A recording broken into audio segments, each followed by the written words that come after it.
औज़ुबिल्लाहि मिनश्शैतानिर्रजीम बिस्मिल्लाहिर्रहमानिर्रहीम नहमदहु नसल्ली अला रसूलिन करीम। मेरा नाम डॉक्टर अमानुल्लाह अब्बासी है। मैं प्रोफेसर हूँ डाउ यूनिवर्सिटी ऑफ हेल्थ साइंसेज में। रिसेंटली अभी कोविड भी हुआ था, आपने देखा होगा। उस कोविड का मैं चीफ कोविड भी रहा और डाउ यूनिवर्सिटी ऑफ हेल्थ साइंसेज को कोविड के हवाले से पूरा हमने कंट्रोल भी किया। उसके लिए हमने गाइडलाइन भी बनाई, उसके लिए हमने SOPs भी बनाई। तो मेरे दोस्तों, मैं आपसे ये गुजारिश करूंगा कि आप मेहरबानी करके थोड़ा सा तवज्जो से ये लेक्चर सुने और गुजारिश मेरी ये होगी कि आप बैठ जाएं। बैठने से आपको ये लेक्चर अच्छे तरीके से समझ भी आएगा। अल्लाह रब्बुल इज़्ज़त ने इंसान को इस दुनिया में भेजा और उस इंसान को दो चीज़ें दे दी। एक इंसान का रूहानियत है जिसका डायरेक्ट अल्लाह रब्बुल इज़्ज़त से वास्ता है। दूसरी चीज़ जो है जिस्मानियत है, जो जिस्म है आपका, वो एक दूसरा पार्ट है। तो इन दोनों के लिए चंद हिदायत, चंद इंस्ट्रक्शंस जो आपकी सेहत के लिए इंतहाई ज़रूरी है। रूहानियत के लिए आपको पता है कि अल्लाह रब्बुल इज़्ज़त ने इंसान को इस दुनिया में भेजा, उसके साथ कुछ गाइडलाइन भी भेज दी कि आपको अपने हिसाब से कैसे चलना है, क्या करना है इस दुनिया में, और आप इस दुनिया में क्यों भेजे गए हैं। इस दुनिया में जो इंसान को भेजा गया है वो मकसद अल्लाह रब्बुल इज़्ज़त ने कुरान शरीफ की सूरत में, अहादीस की सूरत में और नबी अकरम सल्लल्लाहु अलैहि वसल्लम जो भी अंबिया इस दुनिया में आए सबके थ्रू हमें समझाया गया। और हर मज़हब जो भी इस दुनिया में जो भी मज़ाहब हैं, सबसे बेहतरीन मज़हब जो है वो दीन इस्लाम है। और दीन इस्लाम इसलिए बेहतर है कि दीन इस्लाम में सेहत के बारे में, आपके जिस्म के बारे में, आपकी सोशल लाइफ के बारे में, आपकी अज़दवाज ज़िंदगी के बारे में हर एक चीज़ वाज़ेह तौर पे अल्लाह रब्बुल इज़्ज़त ने समझाई है। तो जो बुनियादी चीज़ें हैं जो समझने की, वो मुख्तलिफ, आपको पता है कि आपका जिस्म जो है, अगर मैं शुरू करूं मुख्तलिफ दो पहलुओं से मैं जिस्म को लेता हूं, फिर आपको ये बातें कुछ समझना आसान होगी।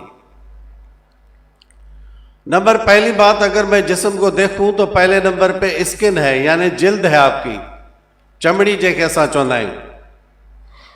चमड़ी खां हेठां तव्हांजो गोश्त आहे, गोश्त खां हेठां तव्हांजो हड्डियूं आहिनि, जिल्द के नीचे आपका गोश्त है, गोश्त के नीचे हड्डियां हैं, और उस हड्डियों के अंदर आपका सारा सिस्टम जो है, जहाँ पे खून भी बनता है और खून के तीनों अज्जा जो हैं, जैसे WBC है, RBCs हैं और प्लेटलेट्स हैं, ये उस हड्डी के अंदर गोदे में बनता है। और सिमिलरली आपका जैसे पेट है, पेट के अंदर जो अज्जा आपके मौजूद हैं, उसमें आपका मैदा है, आंतें हैं, जिगर है, तिली है, गुर्दे हैं, ये सारी चीज़ें आपके पेट के अंदर मौजूद हैं। जैसे आपका सीना है, उसके अंदर आपका दिल मौजूद है, फेफड़े मौजूद हैं और खाने की नलकी मौजूद है। और जैसे आपकी ये नेक है, नेक के अंदर यानी गर्दन के अंदर आपके रीढ़ की हड्डियां जो गर्दन के पीछे मौजूद हैं, सांस लेने का एक बहुत बड़ा ट्यूब वहाँ पे मौजूद है, थायराइड ग्लैंड जिसको हम कहते हैं, वो भी वहाँ एक गदूद होता है जो कि वो मौजूद है। और अगर मुंह में आए तो उसमें आपके दांत हैं, दांत के अंदर एक ज़बान है, ज़बान के पीछे हलक में भी काफ़ी सेंसिटिव टाइप के स्ट्रक्चर्स मौजूद हैं। और अगर मैं आँख को लूँ तो आँख आपकी एक सॉकेट में फिट है, उसके पीछे पुश्त पे बहुत सारे मसल्स हैं, यानी पट्टे हैं जो आँख को राइट लेफ्ट ऊपर नीचे खींचती हैं। उसके बाद एक दिमाग है, दिमाग के अंदर उसके मुख्तलिफ पार्ट हैं। और दिमाग जो है हर चीज़ आपके जिस्म की कंट्रोल करता है। दिमाग के बहुत सारे हिस्से हैं, जैसे अब मैं कॉर्टेक्स एक बोलूँ जो एक्सट्रीमिटी है, सेरिबेलम है, सेरिबेरम है, और ये जो पूरा ब्रेन है ये आपका कंट्रोल होता है। जो अपर पार्ट दिमाग का जो ऊपर वाला हिस्सा है वो आपके जिस्म के हर हिस्सों को कंट्रोल करता है। और इस ब्रेन के पूरे सेंटर पे एक बायोलॉजिकल क्लॉक है जो अल्लाह रब्बुल इज़्ज़त के डायरेक्ट हाथ में है। तो इंसान का कंट्रोल जो है वो अल्लाह रब्बुल इज़्ज़त से दूर नहीं जा सकता। इस दुनिया का हर एक ज़रा ज़रा, हर एक चीज़ अल्लाह रब्बुल इज़्ज़त के इशारे और उसके हुक्म के बगैर हिल भी नहीं सकती। तो ऐसे ही इंसान को अल्लाह रब्बुल इज़्ज़त ने इस दुनिया में कुछ फिजिकल कवानीन दिए हैं जिसको ज़ाब्ते में रखते हुए आप अपने जिस्म को चला सकते हैं। और मेरे दोस्तों, आपने एक बात सुनी होगी कि हेल्थ इज वेल्थ है, तंदुरुस्ती हजार नेमत। वेल्थ इज हेल्थ नहीं है, दौलत कुछ भी नहीं है, असल दौलत आपकी सेहत है। अब हम आते हैं जो कॉमन जो बीमारियां हैं, जो जनरल ओपीडी के अंदर जब भी एक पेशेंट आपके पास आता है तो मेजॉरिटी में जो मरीज होते हैं वो जनरल मेडिसिन के होते हैं। उस जनरल मेडिसिन में जो आम जो कॉमन मरीज हैं वो गैस्ट्रोएंटरोलॉजी से रिलेटेड होते हैं, यानी आपके पेट से रिलेटेड काफ़ी जो बीमारियां, 80% बीमारियां आपसे पेट से रिलेटेड है। तो क्योंकि मेरे पास टाइम थोड़ा कम है, मेरा दिल तो बहुत चाह रहा था कि मैं 2-3 घंटे सेहत पे लेक्चर लूं, मगर जैसे हालात ऐसे हैं कि हमें बहुत शॉर्ट टाइम मिला है, तो मैं चाहूँगा कि जो कॉमन जो डिजीज़ हैं हमारी उस पर मैं थोड़ा सा आपको हिदायत पेश करूं और समझाऊं। जो आपके ये चीज़ें समझ आएंगी तो आपकी वो जो हेल्थ है वो वाकई वेल्थ बनेगी। तो बात हुई कि गैस्ट्रोएंटरोलॉजी की जो डिजीजेस हैं कॉमन, हम अगर शुरू करें ओरल कैविटी यानी मुंह, आपका जो माउथ है यानी जो को वाता है, माउथ की जो डिफरेंट डिजीजेस हैं उसमें जबान है आपकी, आपके अंदर लिप्स हैं और अंदर दांत हैं। जो कॉमन डिजीज है यहां पे वो है आपके माउथ अल्सर्स, मुंह में छाले पड़ना, जबान क्रैक होना, मसूड़ों का सूजना। अब ये चीजें क्यों होती हैं? ये चीजें इसीलिए होती हैं कि ओरल हाइजीन आपकी ठीक नहीं होती। आपको डेली पेस्ट करनी है या आपका मिसवाक आपके घर में मौजूद होना चाहिए। हर नमाज पे आप मिसवाक लगाएंगे ये भी काफ़ी है।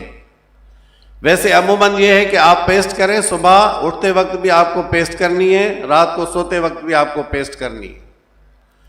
और पेस्ट हर एक इंसान की डिफरेंट तबीयत है, किसी को कोई पेस्ट अच्छी लगती है, किसी को कोई, मगर मिसवाक एक ऐसी चीज़ है जो हर कोई इस्तेमाल कर सकता है। दूसरी अहम बात है कि ये अल्सर क्यों होते हैं। एक तो ये इन्फेक्शन की वजह से जब आपका मुंह साफ नहीं होता, दूसरा पान, चालिया, गुटखा का इस्तेमाल जो है और सिगरेट स्मोकिंग जो है, इसी से आपके ओरल कैविटी की डिजीजेज होती हैं। तो ये चीज़ें आपको जहन में रखनी है कि सिगरेट आपको नहीं पीना, चालिया, गुटखा, पान बिल्कुल नहीं खाना, जो कि बहुत इंपॉर्टेंट चीज़ें, और डेली आपको पेस्ट करना है या मिसवाक करना है। ये जिस्मानी तौर पे, फिजिकल तौर पे ये ओरल कैविटी की हिफाजत ऐसे की जाती है। उसके बाद थोड़ा सा हम आगे बढ़ते हैं तो आपके आते हैं खाने की नलकी, ईसोफेगस। देखिए ईसोफेगस जिसको हम खाने की नलकी कहते हैं, उसमें बहुत सारी बीमारियां होती हैं। एक जो बीमारी कॉमन है हमारे सेटअप में वो है CA ईसोफेगस, यानी खाने की नलकी का कैंसर। वो भी इन्हीं पान, चालिए, गुटखे खाने से, सिगरेट पीने से होता है। तो पान, चालिया, सिगरेट और ये स्मोकिंग वगैरह करने का जो हैजर्ड है, जो बहुत सीवियर साइड इफेक्ट है, वो आपकी खाने की नलकी की कैंसर है। दूसरा एक खाने की नलकी की एक डिजीज होती है जिसको हम फंक्शनल गैस्ट्रोइंटेस्टाइनल डिजीज कहते हैं, जिसके अंदर ईसोफेगस के अंदर कोई ऐसी खास पैथोलॉजी नहीं होती, मगर वो बीमारी शो कर रही होती है, यानी वो बंद हो रही होती है और इंसान वो फील करता है कि कोई मुझे चीज अटक रही है गले में जो मैं सही निगल नहीं पा रहा। इसको फीमेल्स के अंदर अमूमन ग्लोबस हिस्टेरिकस कहते हैं और मेल साइड पे हम कॉमनली हम इसको लंप इन द थ्रोट भी कह सकते हैं, और foreign body in the throat. तो ये क्यों होती है? ये होती है ज्यादातर स्ट्रेस या सोचने की वजह से। जो बंदे ज्यादा स्ट्रेस लेते हैं, जो सोचते हैं, जो ज्यादातर स्ट्रेस में रहते हैं, ये डिजीज डेवलप होती है, जो और बढ़ती जाती है अगर उसने अपने स्ट्रेस पे कंट्रोल नहीं किया। अब यहां पे एक पॉइंट है कि ये स्ट्रेस है क्या, टेंशन क्या है, ये डिप्रेशन क्या है। देखिए, टेंशन, डिप्रेशन और स्ट्रेस तभी डेवलप होता है जब आपकी जो चीजें जो एक नॉर्मल रूटीन में हो रही होती हैं वो उल्टी हो जाएं, वो सही नॉर्मल रूटीन में ना हो रही। मिसाल के तौर पे अल्लाह रब्बुल इज़्ज़त जो इंसान के दिमाग में एक बायोलॉजिकल क्लॉक रखा है, उसकी मेन इंस्ट्रक्शन ये है कि आप सुबह सुबह सवेरे उठें और रात को जल्दी सोने के लिए चले जाएं इशा की नमाज के फौरन बाद। अब इसके अंदर क्या चीजें होती हैं? इंसान के जिस्म में दो किस्म के हार्मोन होते हैं सॉरी, एक हार्मोन होता है एनाबोलिक, दूसरा होता है कैटाबोलिक। यानी एक जिस्म का हार्मोन वो है जो आपकी फेवर करता है, एक हार्मोन वो है जो आपकी डिसफेवर करता है। जो एड्रेनलिन, नॉर एड्रेनलिन है वो आपकी डिसफेवर करते हैं। ये हार्मोन्स है जिस्म के जो स्ट्रेस की वजह से रिलीज होते हैं। और ये स्ट्रेस इसीलिए होता है कि आपकी नॉर्मल नींद सही नहीं होती, आप सुबह जल्दी नहीं उठते और रात के इशा के टाइम में आप जल्दी नहीं सोते। जब आप जल्दी नहीं उठेंगे और जल्दी नहीं सोएंगे तो आप ज्यादातर जागे रहेंगे। इस स्ट्रेस जो आप बॉडी को देंगे, इसके रेस्पॉन्स में ये हार्मोन्स रिलीज होंगे और ये किसी भी सूरत में आपके जिस्म पे असरात मुरतब करेंगे। जैसे कि ये लंप इन द थ्रोट की मैंने बात की, तो ये भी इसी का एक हिस्सा है, ये स्ट्रेस की वजह से होता है। तो जब आपकी जिंदगी पूरी स्ट्रेस लेस हो, उसके लिए अल्लाह रब्बुल इज़्ज़त के जो अहकाम हैं, 5 वक्त नमाज पढ़ना, झूठ नहीं बोलना, एक दूसरे की मदद करना, एक दूसरे के साथ मोहब्बत करना, अज़दवाज ज़िंदगी में कोई मार धाड़ नहीं करना और बहुत रिलैक्स होकर ज़िंदगी गुजारने से आपके एड्रेनलिन, नॉर एड्रेनलिन जिस्म से रिलीज नहीं होंगे तो आप स्ट्रेस में नहीं आएंगे, वो ये डिजीज भी नहीं होगी। थोड़ा सा आगे बढ़ते हैं, फिर आगे डिजीज है आपकी मैदे की। मैदे के अंदर जो कॉमन डिजीज है वो है तेजाबियत, सीने की जलन, टकार आना, पेट का फूलना, यानी सीने जी जलन, टकार अचण, पेट जो फुली वञण। हाणे इहे जेके डिजीज़ आहिनि, इन जे पुठियां बि इहो ई रीज़न आहे त हाइड्रोक्लोरिक एसिड जी सिक्रीशन वधे थी। हाणे मैदे में जेकी डिजीज़ थींदियूं आहिनि वो कौन कौन सी डिजीज़ है जो मैदे में होती हैं? जो कॉमन डिजीज़ है मैदे के अंदर वो है अल्सर, गैस्ट्रिक अल्सर। एक दूसरी डिजीज़ है गैस्ट्राइटिस, मैदे की सोजन। तीसरी डिजीज़ होती है मैदे का कैंसर। अब ये सारी डिजीज़ होती क्यों है, इसके पीछे रीज़न क्या है? पहले नंबर पे रीज़न ये है कि आप वो खाने इस्तेमाल कर रहे हैं जो तेजाबियत बढ़ाते हों। जो वो खाने जो तेजाबियत बढ़ाते हैं वो कौन कौन से खाने हैं जो आपकी तेजाबियत बढ़ा सकते हैं? जैसे कोई बंदा है नींबू का इस्तेमाल ज़्यादा कर रहा है, मसालेदार चीज़ें ज़्यादा खा रहा है, फास्ट फूड का इस्तेमाल ज़्यादा है, घर का खाना वो बिल्कुल नहीं खा रहा, चटनी आचार जिसमें इस्तेमाल ज़्यादा हो रहा है, उसके साथ साथ स्मोकिंग भी हो रही है, पान चाल या गुटखा भी चल रहा है। अगर ये चीज़ें चलेंगी तो यकीनन आपके मैदे की जो हाइड्रोक्लोरिक एसिड की सिक्रीशन है, ये एक तेजाब है जो मैदे में ज़्यादा सिक्रीट होता है इन्हीं खाने खाने की वजह से। तो ये डिजीज़ आपको होंगी, उसमें होगा ये पेट का दर्द होगा, पेट का फूलना होगा, सीने में जलन होगी और ये रिफ्लक्स, अगर आगे चल के अगर ये रिफ्लक्स डेवलप हो गया तो उसकी वजह से आपको खांसी भी हो सकती है, कान भी आपके ख़राब होते हैं, नोज़ भी आपका ख़राब होता है। तो ये डिजीज़ डेवलप होती है आपकी इन्हीं खानों की वजह से। अब यहाँ पे आपके लिए हिदायत क्या है? हिदायत ये है कि आपको ये खाने जो मैंने अभी आपको बयान किए इनसे आपको अवॉइड करना है, परहेज रखनी। नॉर्मली हर इंसान के अंदर एक बैलेंस डाइट का एक शेड्यूल होता है। उस बैलेंस डाइट को हम 3 हिस्सों में डिवाइड करते हैं, कार्बोहाइड्रेट्स, प्रोटीन्स एंड फैट्स, और इन तीनों का बैलेंस होना चाहिए। जैसे आप सुबह का नाश्ता जो कर रहे हैं उसको टाइम पे भी होना चाहिए। 8 बजे से पहले पहले अगर आप नाश्ता करते हैं तो ये प्रॉपर ब्रेकफास्ट कहलाता है, जिसको आप नाश्ता बोलते हैं। अगर कोई बंदा 8 बजे के बजाय 10 बजे, 11 बजे या 12 बजे नाश्ता करेगा तो इस पे भी आपकी मैदे की हाइड्रोक्लोरिक एसिड सिक्रीशन बढ़ जाएगी। जब वो सिक्रीशन बढ़ेगी तो लाजमी मैदे की जो डिजीजेस हैं वो बढ़ जाएंगी। तो गैस्ट्रिक अल्सर या पेप्टिक अल्सर, इवन आगे चल के वो स्मॉल इंटेस्टाइन जो छोटी आंत है उसके अंदर भी असरअंदाज होगी और उसमें भी ये अल्सर डेवलप हो सकता है। तो ये सब कुछ क्यों हो रहा है? आपके गलत खाने की वजह से, गैर टाइम पे खाना, जो मुकम्मल आपका एक प्रॉपर वक्त है उस पे खाना न खाने की वजह से। तो आपको वक्त पे खाना खाना है, जो कि बहुत ही इंपॉर्टेंट चीज है। अगला जो सवाल है वो ये है कि जब आप खाना खाएं तो मुकम्मल पेट भर के न खाएं, ज्यादा खा न जाएं। हजूर अक़दस सल्लल्लाहु अलैहि वसल्लम का भी फरमान है कि जब भी आप खाना खाएं तो आप कम से कम 3 हिस्से अगर आप यूज कर रहे हैं तो 1 हिस्सा मुकम्मल खाली करें। कोशिश ये करें कि आधा हिस्सा ही खाली रखें, क्योंकि ज्यादा खाने से आपका एक तो वेट भी बढ़ेगा। जब आपका वेट बढ़ेगा, वेट बढ़ने की वजह से जो अलग से एक पूरी लिस्ट है डिजीजेस की, उसको भी आपको फेस करना पड़ेगा।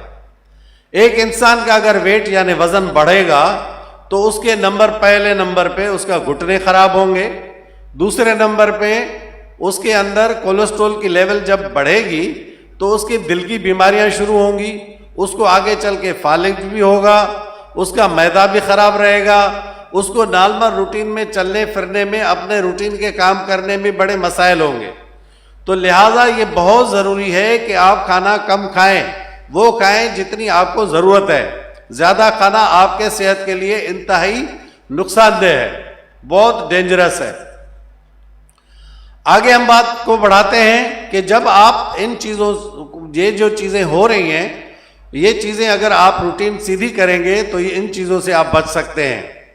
दूसरी अहम बात है दूध का इस्तेमाल। कुछ कोई रेयर डिजीज है, कुछ लाखों में कोई चंद डिजीज होंगी जिसमें हम दूध का इस्तेमाल का एडवाइस नहीं करते। वैसे जो आम हेल्दी बंदा है सॉरी, उसको दूध का इस्तेमाल करना चाहिए। दूध जो है वो असास है, हाइड्रोक्लोरिक एसिड जो है वो तेजाब है, तो तेजाब को हमेशा असास ही डाइल्यूट करता है। तो सोने से पहले 2 गिलास या 1 गिलास दूध का पीने से आपका मैदा, जो हाइड्रोक्लोरिक एसिड की सिक्रीशन जो उसके अंदर बढ़ गई थी, उसके अंदर, उसके मिकदार के अंदर उसकी डाइल्यूशन भी हो जाएगी, उसकी मिकदार की कमी भी हो जाएगी और आप बहुत कंफर्टेबल नींद सो सकते हैं। नहीं तो सारी रात आपको हाइड्रोक्लोरिक एसिड की वजह से रिगर्जिटेशन यानी सीने की जलन होती रहेगी, जो आपको सोने में भी डिस्टर्ब कर सकता है। तो ये चीजें आपको जहन में रखनी है कि पान चालिए गुटखे का इस्तेमाल नहीं करना, स्मोकिंग नहीं करनी, खाना अपने वक्त पे खाना है। नाश्ता 8 बजे से पहले होता है और लंच 2 बजे से पहले होता है, और रात का जो डिनर है वो आपका 8 बजे से पहले होना चाहिए। मैक्सिमम 9 बजे से ज़्यादा टाइम नहीं लेना चाहिए और जल्दी से आपको सो जाना है। और प्रॉपर नींद अगर नहीं करेंगे तो बॉडी पे स्ट्रेस आएगा, उससे भी मसाइल शुरू होंगे। फिर हम आगे बढ़ते हैं। ये तो मैदे की हमने बात की। आगे आपके आती है छोटी आंत, स्मॉल इंटेस्टीन, नंडो आंड्रो जेके चौंदाई। उसके अंदर कॉमन जो डिजीज है वो अल्सर्स हैं, ड्यूडिनल अल्सर उसको हम कहते हैं। उसी ड्यूडिनम के अंदर खुदा न खास्ता कोई कैंसर भी हो सकता है। एम्पुला विटर एक हिस्सा है स्मॉल इंटेस्टीन का, उसको हम एम्पुला विटर कहते हैं। उसके अंदर भी उसका जो स्फिंक्टर है उसके इर्द गिर्द कोई ग्रोथ हो सकती है, उसके अराउंड जो है कोई अल्सर भी हो सकता है, तो ये डिजीज भी डेवलप हो सकती है। सिमिलरली वही सेम चीज़ जो हमने डिस्कस की कि ज़्यादा पान चालिए गुटखे खाने से, हाइड्रोक्लोरिक एसिड की सिक्रीशन बढ़ जाने की वजह से, तो ये डिजीज उन्हीं की वजह से डेवलप होती हैं। ये सेम इंस्ट्रक्शंस हैं जो हमने आपको जो अभी बताई हैं स्मॉल इंटेस्टाइन को बचाव के लिए, सेम 1 to 1 सेम इंस्ट्रक्शन है। आगे हम जाते हैं, फिर आती है आपकी लार्ज इंटेस्टाइन, बड़ी आंत। देखिए हमारे इंसानों के अंदर जो कॉमन जो डिजीजेस हैं उसके अंदर जो कॉमन बीमारियां हैं वो है कॉन्स्टिपेशन यानी कब्ज। तो वो कब्ज कई दिनों से इंसान को ये भी बोलते हैं, मुझे पास मरीज आते हैं कि हमें 7 दिन से जो है वो बिल्कुल कब्ज है, हमें बिल्कुल जो है पखाना नहीं आता या बड़ा पेशाब नहीं आता, तो हम क्या करें, ये आपको जहन में रखने हैं। एक नंबर 2 होती है डायरिया। उस डायरिया यानी मोशंस, जैसे सिंधी में दस्त चवंदा आहियूं, या तो हूंदी दस्त जी बीमारी या तो हूंदी कब्ज़ जी बीमारी। ये ॿ बीमारियूं कॉमन आहिनि तव्हांजे लार्ज इंटेस्टाइन सां, इहे वास्तो थियूं रखनि।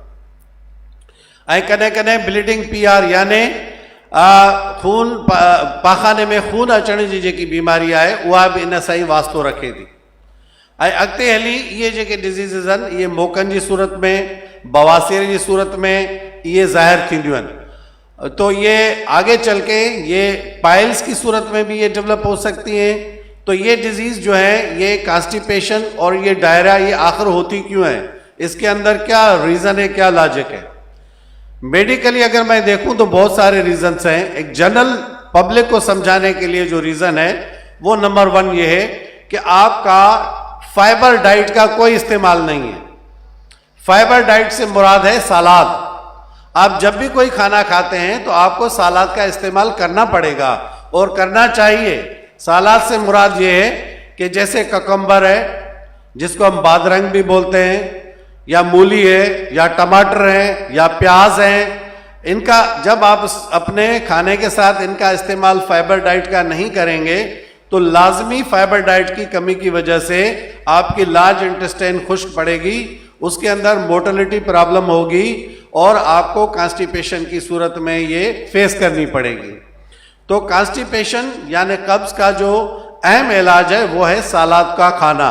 दूसरे नंबर पे जो कि बहुत इंपॉर्टेंट है वो ये, सलाद के साथ साथ अगर आपका पानी का इस्तेमाल ठीक नहीं है तो उसको भी कब्ज होगा, और फ्रूट का भी इस्तेमाल सही नहीं है तो उसको भी कब्ज होगा। तो हमने इन कंक्लूजन ये सीख लिया कि हमें सलाद खाना है, पानी का इस्तेमाल बहुत ज़्यादा रखना है, और जिनको कोई सरंदी, तो देखें फ्रूट तो किसी को भी मिल सकता है, सस्ते फ्रूट भी अवेलेबल है, तो डेली आपको फ्रूट भी खाना है, सलाद भी खाना है और पानी का इस्तेमाल ज़्यादा करना है। और ऊपर जो मैंने मैदे के लिए आपको इंस्ट्रक्शन दी कि रात को आपको डेली दूध पीना है। चंद ऐसी डिजीज़ हैं जिसमें दूध प्रॉब्लम कर सकती है, जो उन चंद डिजीज़ में एक है, उसको हम कहते हैं लैक्टोज इंटॉलरेंस। वो बहुत रेयर डिजीज़ है, उसके जो एडल्ट बन जाते हैं उसको अमूमन लैक्टोज इंटॉलरेंस वेरी रेयर है। वो इन्फेंट यानी जो बच्चा होता है उसी वक्त ही उसको शुरू हो जाता है, लास्ट तक उसको ये डिजीज़ नहीं चलती। अगर कुछ होना होता है तो इनिशियल स्टेज पे ही होना होता है। तो लैक्टोज इंटॉलरेंस रेयर डिजीज़ है। आपको अहम तरीन जो इंस्ट्रक्शन है, जो हिदायत मैं दे रहा हूँ, वो ये है कि आप दूध का इस्तेमाल डेली रखें। इसमें आपके मैदा यानी इन अदर सेंस, एक सादा लफ्जों में मैं समझाऊं कि आपका मैदा ठंडा रहेगा। तो कॉन्स्टिपेशन को ठीक करने के लिए आपको फ्रूट का इस्तेमाल करना है, आपको सलाद का इस्तेमाल करना है और पानी का इस्तेमाल बहुत ज़्यादा करना है। अगला जो है, तो मोशन क्यों होते हैं, डायरिया क्यों होता है। देखिए अमूमन तो मैं ये कहूँ कि अमूमन मोशन जो होते हैं वो इन्फेक्शन कोई हो सकता है, जैसे पैरासाइटिक इन्फेक्शन है, वायरल इन्फेक्शन है, बैक्टीरियल इन्फेक्शन है। अब ये तो मेडिकल रीजंस है। जनरल पब्लिक के लिए मैं क्या इंस्ट्रक्शन दूंगा कि वो खाने जो आपकी गट की मोटिलिटी को बढ़ाते हैं उनका इस्तेमाल नहीं होना चाहिए। फॉर एग्जाम्पल, जो जंक फूड खाते हैं, जो चटनी अचार का ज़्यादा इस्तेमाल करते हैं, जो अनहाइजेनिक फूड खाते हैं, बाहर ठेले पे गए और वहाँ से इन्होंने खाना खा लिया, अब वो पता नहीं ठेले वाला उसको सही स्टरलाइज कर रहा है या नहीं कर रहा है, स्टरलाइजेशन प्रॉपर है या नहीं है, सफाई सुथराई प्रॉपर है या नहीं है। तो ये अगर जाएगा वहाँ जाके ये खाना अगर खाएगा तो लाजमी उनको मोशन होंगे। अब उसके और दूसरा जो अहम रीज़न है, बहुत वाइटल मोशन का हमारे सेटअप पे, ज़्यादातर डिजीज़ जो है वो पानी की वजह से होती है। पानी का साफ इस्तेमाल हमारे पास मौजूद नहीं है। बहुत सारे मसाइल हैं कि स्टरलाइज यानी साफ सुथरा पानी पब्लिक को अवेलेबल नहीं है। उसका एक सादा हल है। हल ये है कि आप पानी अपने घर के अंदर उनको बॉयल करें। उन ॿियनि लफ़्ज़नि में खणी चऊं, उनखे तव्हां टहकायो 100 डिग्री सेंटीग्रेड ताईं जॾहिं उबलण लगे, जब वो उबलने लगे और कंटिन्यूसली उबलता रहे, 1-2 मिनट के लिए वो छोड़ दें, उसके बाद उस पानी को ठंडा करके आप इस्तेमाल कर सकते हैं। इस करने से आपको 99% डिजीज नहीं होंगी। आजकल जो कंपनीज हैं, मुझे नहीं पता कि उन कंपनी की वर्थ क्या है, कि आजकल जो मिनरल वाटर्स भी आते हैं उसकी काफ़ी कंपनीज ऐसी हैं जिनका मिनरल वाटर ठीक नहीं है। तो मेरी गुजारिश आप लोगों से ये है कि वो जो पानी आपके पास आए तो उसको आप घर में बॉयल करें, पहले बॉयल करके अपने बॉटल्स में भर के रखें और उसी पानी को इस्तेमाल करें, क्योंकि 90% मोशन या डायरा जो होता है वो पानी की ही वजह से होता है। और दूसरी अहम बात जो मैंने आपसे अर्ज की कि दूध का इस्तेमाल जो आप कर रहे थे, और बेहतर ये है कि दूध को भी आप गर्म करके उसको बॉयल करके उसके बाद दूध को इस्तेमाल करें तो वो ज़्यादा इफेक्टिव रहेगा, ज़्यादा उसके असरात हैं। तो मेरे भाइयों, मेरे दोस्तों, मेरे बुजुर्गों, मेरी बहनों, मेरा आपसे ये गुजारिश है कि आपको पानी बॉयल करके घर में इस्तेमाल करना है, जो आपकी सेहत के लिए और आपके बच्चों की सेहत के लिए इंतहाई ज़रूरी है। उसके बाद हम आगे चलते हैं कि बवासीर की बीमारी या हेमरॉइड्स या वहाँ पे अल्सर भी हो सकते हैं, जिसको हम फिशर भी कहते हैं। आगे चल के अगर वो बोलूँ तो फिस्चुला एंड एनो, वो भी एक डिजीज़ है जो वही यहीं से होती है। सो इस लेवल पे आपको क्या करना चाहिए? देखिए, अहम बात यह है कि ये अगर डिजीज़ किसी को डेवलप हो रही हैं, फ़ौरन अपना जो मुआलिज उसके इर्द गिर्द मौजूद है, जो MBBS डॉक्टर है, जो सही डिग्री याफ्ता है, तालीम याफ्ता है, उसे वो पहले अपना मुआयना कराए, सही चेकअप कराए। अगर वाकई वो हेमरॉइड्स हैं या अल्सर हैं तो उसके लिए जनरल इंस्ट्रक्शन ये है कि उसको कब्ज नहीं होने देना है आप। अब कुछ लोग ऐसे भी हैं, वो कहते हैं कि सर ये फाइबर डाइट के चक्करों में हम इतना सलाद कहाँ से लाएं, ये कैसे पॉसिबल है? उसका एक सादा हल भी है। सादा हल ये है, इस्पगोल तो आपने सुना होगा, इस्पगोल की बूसी तो जहीं कहीं अवेलेबल है और इतनी सस्ती भी है। अगर आप 3 चम्मच डेली इस्पगोल के रात को यूज़ करें सोने से पहले, एक सादे गिलास पानी में उसको घुमा के पिएंगे, तो ये आपकी कॉन्स्टिपेशन के लिए इंतहाई मुफीद इलाज है, जो कि मैं आपको बता रहा हूँ।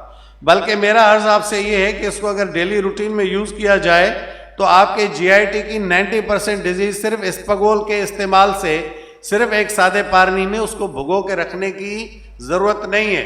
एक सादा पानी में आप उनको घुमाएं और उनको रात को सोने से कोई 5-10 मिनट पहले पी के फिर आप सो जाएं।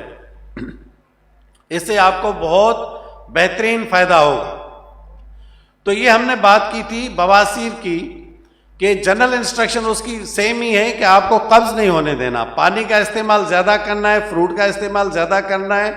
और दूसरी जो अहम बात है, जो कि मैं बहुत मुनासिब समझता हूँ कि मैं आपसे शेयर करूँ, कि देखिए, एक होती है नेचर्स कॉल, अल्लाह की तरफ से एक जहन पे आपको एक कॉल आती है कि अभी हमें जो है लेटरिन के लिए जाना है, या बड़े पाखाने के लिए जाना है, या छोटे पेशाब के लिए जाना है। तो ये नेचर्स कॉल कहते हैं इसको। कुदरती तौर पे आपको फील होता है कि अभी हमें जाना है, this is called a nature's call. जब एक कॉल आई, आपको जाना है और आप किसी काम में मसरूफ है, आपने उस चीज को पोस्टपोन कर दिया, ये इंतहाई खतरनाक साबित होगा आपके फ्यूचर में। अगर अल्लाह रब्बुल इज़्ज़त की तरफ से आपको एक कॉल आ रही है ज़हनी तौर पे, और आपको एक कॉल ये आई है कि आपको फ़ौरन वाशरूम जाना है, तो आपको फ़ौरन जाना चाहिए, उसको पोस्टपोन नहीं करना चाहिए। जब आप उसको पोस्टपोन करेंगे तो इसी से ही आपकी ये बवासीर, ये हेमरॉइड्स, ये सारे उसी से ही रिलेवेंस रखते हैं और इसी वजह से ही वो डेवलप होते हैं जब आप नेचर्स कॉल को पोस्टपोन कर रहे होते हैं। अगली जो अहम बात है वो ये कि शुगर की बीमारी लोगों में कॉमन है, जल्दी हो जाती है शुगर की बीमारी आजकल। इसका रीज़न क्या है, क्यों शुगर की बीमारी बढ़ रही है? जो अहम तरीन चीज़ है, नंबर जो हमारी जो जिंदगी की रूटीन है वो डिस्टर्ब हो गई, पूरी उल्टी हो गई। जब आप रातों को जागेंगे, जब आपको अपने जिस्म को पूरी नींद नहीं देंगे, जब आप कहीं भी खाना खाने जा रहे हैं, टूट टूट के वो खाना खाएंगे और अपने लिमिट क्रॉस करेंगे, और अगर आप कहीं भी जा रहे हैं जंक फूड का इस्तेमाल ज़्यादा कर रहे हैं, कोल्ड ड्रिंकें चल रही हैं, ज़्यादातर जो है मीठा डाइट जो है वो उसका इस्तेमाल आपका ज़्यादा है, और जहीं भी आपको कहीं मौका मिलता है तो आप इतना हद से बढ़ के खाते हैं, और स्ट्रेस आपका वो अलग है, और एक्सरसाइज बिल्कुल भी नहीं कर रहे आप लोग। जैसे स्टैटिक घर में है, एक अपने आप को सेडेंटरी लाइफ स्टाइल में धकेल दिया है। तो एक इंसान जब वो कोई वॉक भी नहीं करेगा, जब वो अपने डाइट का ख्याल भी नहीं करेगा, जब वो अपनी नींद की भी केयर नहीं करेगा, तो क्या होगा?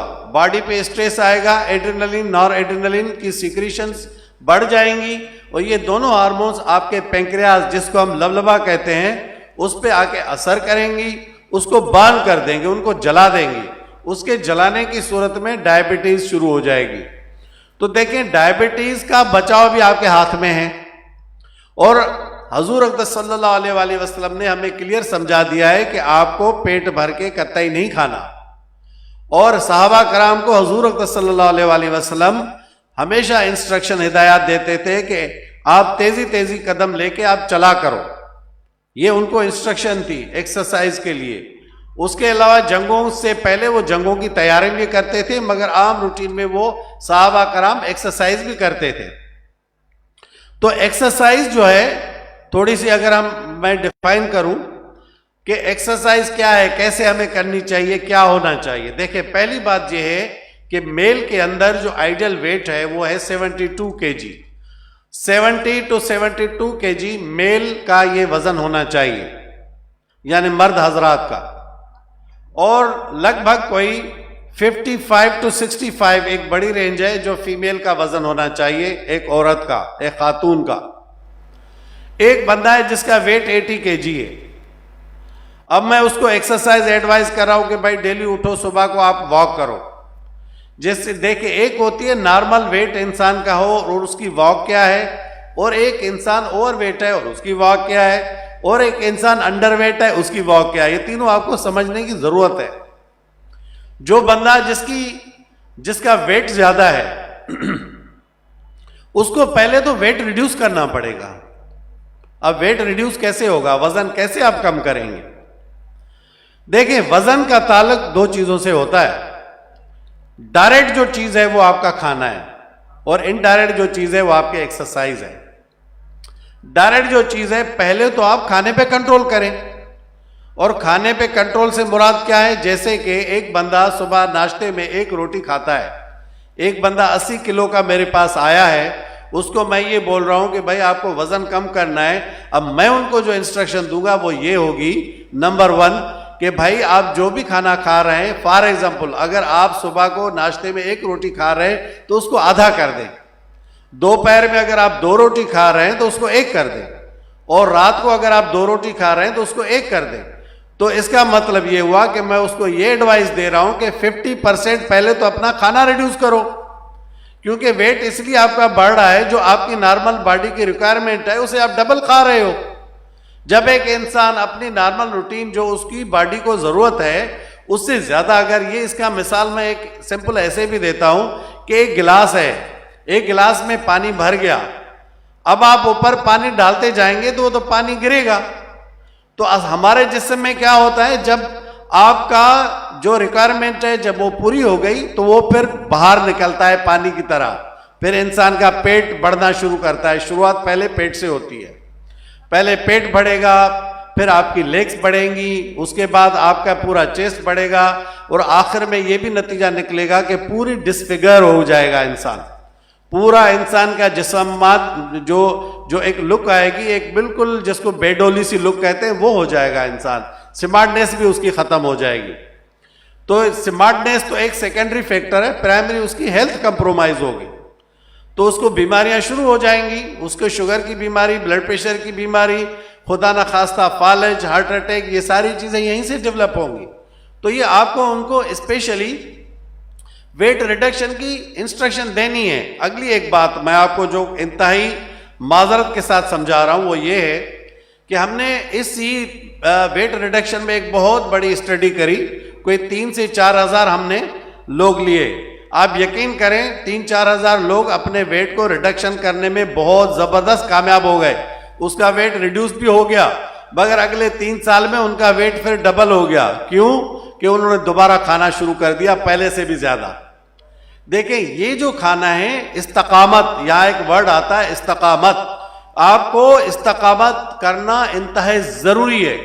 It is very important to retain a single statement कि आपको एक जो स्टेटमेंट हमने दी उसको आपको रिटेन करना है। वो खाना आपकी आधी रोटी चलेगी। अब ऐसा नहीं कि वेट आपने रिड्यूस कर दिया, फिर आप जब आपका वेट रिड्यूस हो गया और अच्छी एक चीज हो गई तो उससे अगले महीने में आपने एक के बजाय 2 रोटी खाना शुरू कर दी, तो लाजमी आपका जब नेक्स्ट टाइम वजन बढ़ेगा वो पहले से भी डबल होगा। तो इसमें आपको इस्तकामत की जरूरत है। जब आप वेट रिड्यूस करेंगे तो वेट रिडक्शन के बाद इस्तकामत की जरूरत है। तो उसमें हमें ये इंस्ट्रक्शन देनी है कि 50% खाना रिड्यूस करना है और एक के बजाय 2 घंटे एक्सरसाइज करनी है। जिसको वेट रिड्यूस करना है उसको एग्रेसिव एक्सरसाइज करनी पड़ेगी। 3 किस्म की एक्सरसाइज बहुत इंपॉर्टेंट है। एक जो एक्सरसाइज है जो सबसे मोस्ट इंपॉर्टेंट है वो है स्विमिंग, तैरना। ये इतनी जबरदस्त एक्सरसाइज है जिसमें आपका वेट जल्दी रिड्यूस हो जाता है। अब एक बंदा जिसको तैरने की कोई फैसिलिटी अवेलेबल नहीं है तो वो क्या करे? दूसरे नंबर पे है साइकिलिंग, साइकिल चलाना। साइकिल चलाने से आपका बहुत जल्द वेट रिड्यूस होता है। तीसरे नंबर पे है रनिंग, यानी दौड़ना। तो जब आप ये तीनों का यूज करेंगे, कोई भी एक चॉइस कर लें, तो आपका वजन जब नॉर्मल हो जाएगा, जब आपका वजन नॉर्मल हो जाएगा तो अब क्या करना है? अब आपको करना है वॉक। वो वॉक उसको हम कहते हैं ब्रिस्क वॉक। 1 मिनट के अंदर 120 कदम जब आप लेंगे तो इसको हम वॉक कहते हैं, अदरवाइज वो मेडिकल में वॉक नहीं कहलाती। मैं लोगों को ये इंस्ट्रक्शन करता हूं तो आप बाबा आप वॉक करो, तो उनका ये कहना है सर हम डेली अपना काम तो करते हैं, जमीनों पे जाते हैं, हल चलाते हैं और जो है अपने घर का काम करते हैं, वो उसको एक्सरसाइज में शामिल करते हैं।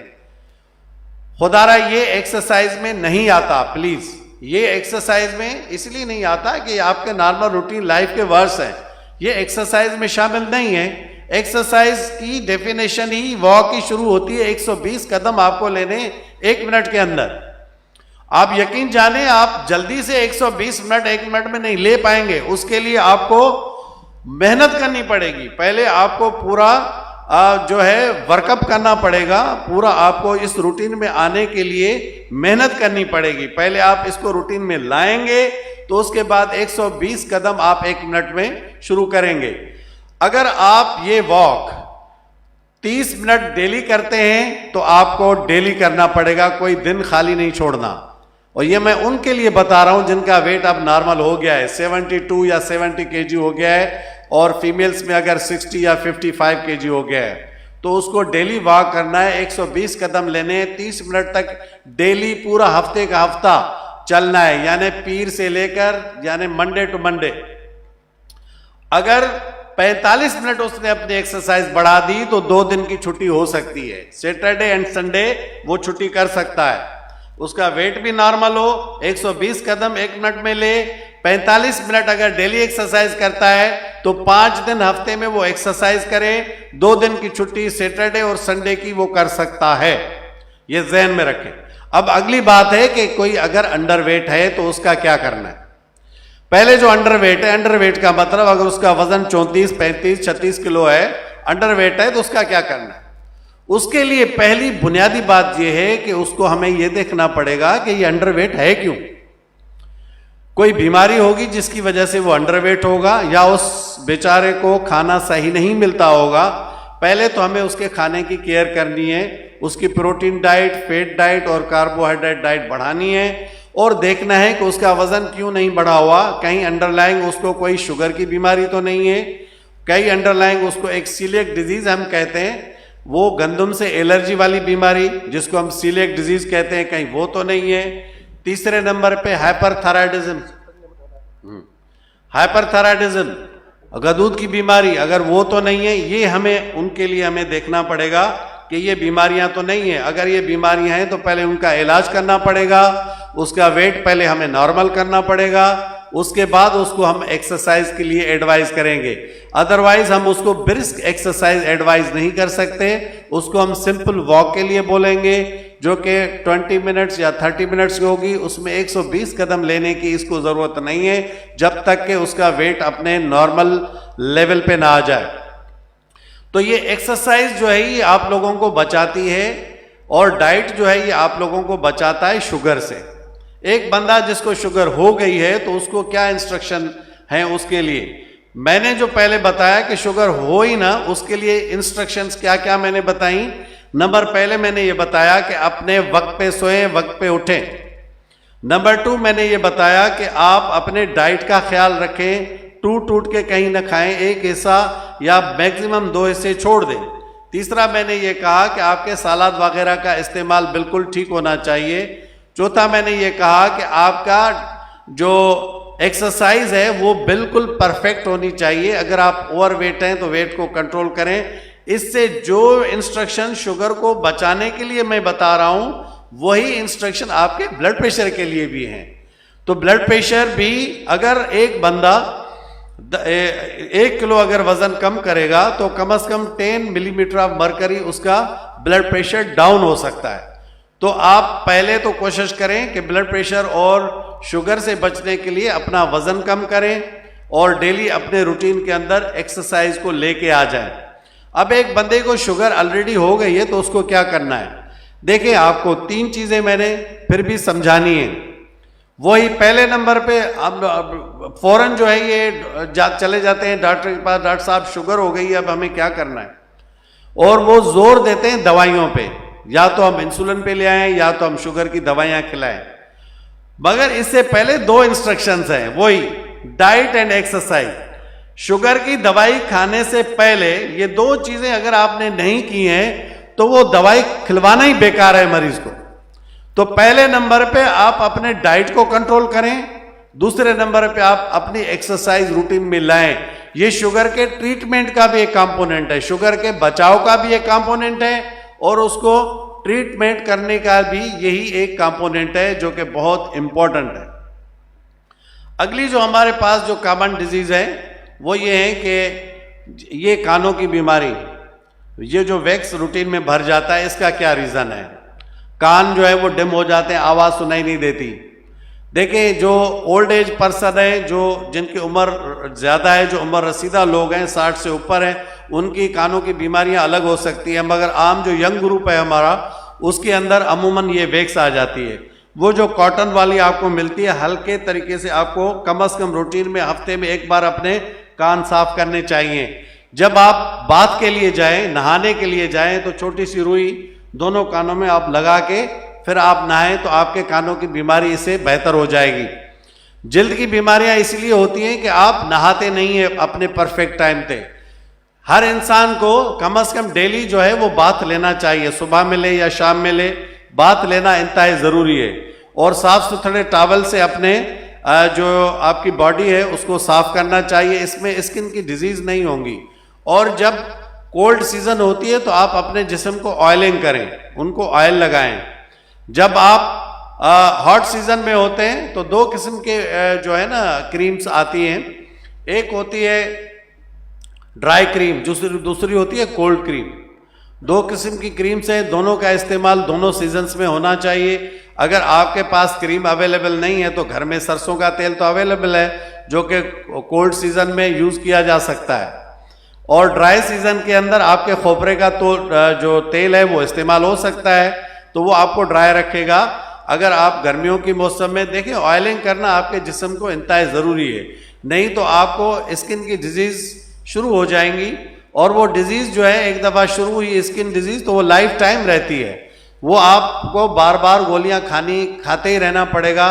तो ये तो एक बहुत बड़ी बात हो जाएगी कि आप पूरी ज़िंदगी गोलियां खाते रहें, वो भी स्किन डिजीज़ के लिए। वो भी एक सिंपल एक इंस्ट्रक्शन थी जो आप कर सकते थे। अगली एक अहम बात जो बताने की है वो ये है कि आजकल जो हमने रिसर्च किया है उसमें ये है कि ज़्यादातर डिजीज़ जो मैंने अखज़ किया है वो हैं स्ट्रेस की वजह से, डिप्रेशन की वजह से। देखिए, ये डिप्रेशन होता क्यों है? ये होता इसीलिए है कि आप अल्लाह रब्बुल इज़्ज़त की जो इंस्ट्रक्शन हर इंसान को दी गई है उसे वो हट के ज़िंदगी गुजारे। जब एक अहादीस में हुज़ूर अक़दस सल्लल्लाहु अलैहि वसल्लम हमारा एक पूरा नमूना ज़िंदगी दे के गए हैं, अगर हम उस पर चलेंगे, यकीन करें कोई डिप्रेशन नहीं होगा।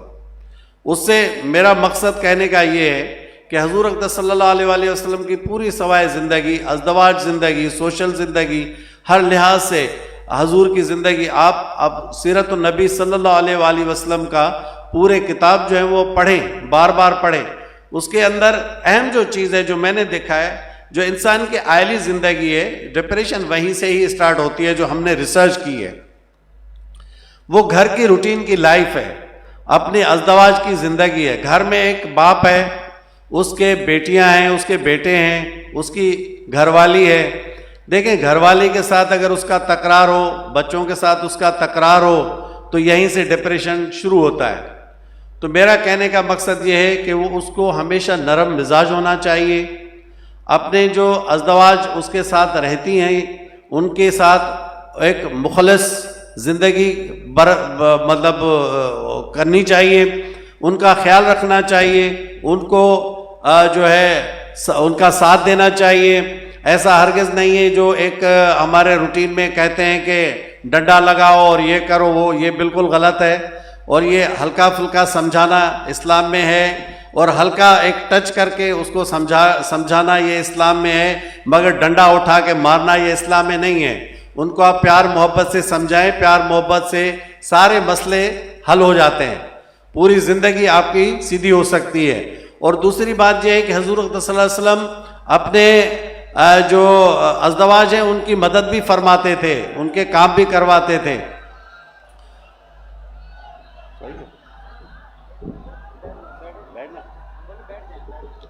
आप अभी बैठ जाएं।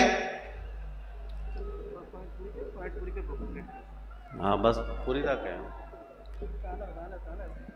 तो इसीलिए बेहतर ये है कि आप अपने घर वालियों के साथ बहुत अच्छा सलूक रवा रखें, और घर के रूटीन में उनके हाथ बटाएं। उस हाथ बटाने में कोई उसमें ऐब नहीं है कि एक बंदा कहीं मैंने देखा है कि आपस में इख्तलाफ हुआ कि भाई कभी वाइफ ने कह दिया था ये बर्तन धो लो, तो शोहर ने कहा कि नहीं भाई मैं क्यों धोऊंगा।